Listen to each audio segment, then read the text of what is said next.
Les amis, que diriez-vous de pimenter votre week-end avec un bon cocktail? Vous rêvez de voyage, de guacamole, de sieste sous le sombrero? Il vous reste peut-être une bouteille de tequila cachée dans votre minibar en souvenir des TechPaf? Bon, je vous l'accorde, on n'a pas nécessairement un bon souvenir avec la tequila, et pourtant, je vous invite réellement à goûter une véritable tequila de qualité supérieure, ça n'a rien à voir.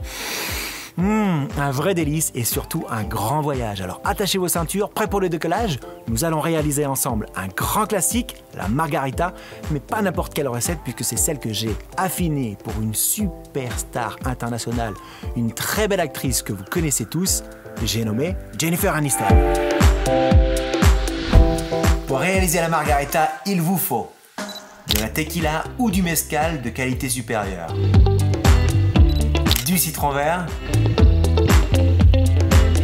du triple sec, du sirop d'agave ou de sucre de canne ou encore du miel. La margarita a été inventée en 1948 par Madame Sames qui avait l'habitude de recevoir dans sa maison à Acapulco ses invités venus du monde entier. Cette Mexicaine leur préparait un cocktail à base de tequila complètement dingue qui les satisfaisait à un tel point que ses invités décidèrent de le baptiser de son prénom, Margarita, lui rendant par la même occasion un très bel hommage. La recette classique, 4 centilitres de tequila, 2 centilitres de triple sec et 1 centilitre de jus de citron vert. C'est assez puissant, il est vrai qu'à l'époque on avait l'habitude des cocktails très forts. Aujourd'hui on les aime un petit peu plus faciles à boire. Voici ma recette. La recette se réalise au shaker. Il vous faut 5,5 centilitres de tequila ou de mezcal. Ici, j'ai sélectionné la tequila Herradura Reposado, qui est considérée par les Mexicains comme une des plus fines. Alors, qu'est-ce que c'est que la tequila? C'est obtenu par la double distillation du fruit du maguey, qui est une variété de cactus, et ça doit être préparé dans l'état de Jalisco, au Mexique. Il vous faut également 1,5 centilitres de triple sec.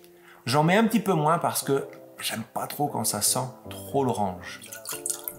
Il vous faut également 5 centilitres de jus de citron vert. Et puisque j'ajoute beaucoup de citron vert pour lui donner du peps à cette margarita, j'ajoute également 1 centilitre de sirop d'agave. Alors j'aime beaucoup le sirop d'agave parce que son indice glycémique est plus faible que le miel, mais son pouvoir sucrant est supérieur. Si vous n'en avez pas, du miel ou du sirop de sucre de canne, mais dans ce cas vous en mettez un peu plus. On remplit la petite partie du shaker avec beaucoup de glaçons, ça vous le savez désormais. Et on n'oublie pas de retirer la glace perdue.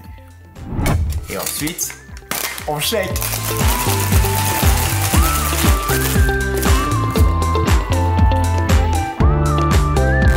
Et l'on verse le cocktail dans un verre à margarita dans lequel on a réalisé une jolie décoration. Je vous montre ça de suite et je l'ai mis au congélateur pour encore plus de fraîcheur.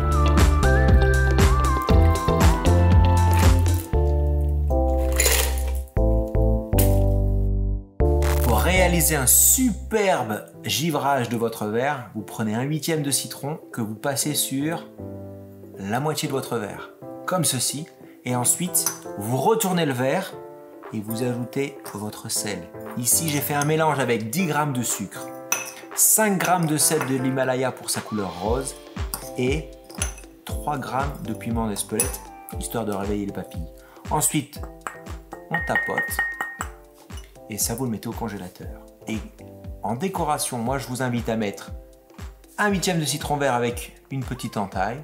Comme ça, si le cocktail n'est pas assez puissant, acidulé pour le client, il peut toujours en rajouter un petit peu. Que c'est bon. Voilà les amis, je vous dis rendez-vous la semaine prochaine, bon apéro, buvez avec modération, car vous le savez, l'abus d'alcool est dangereux pour la santé, mais surtout amusez-vous, car ça, c'est essentiel au bonheur.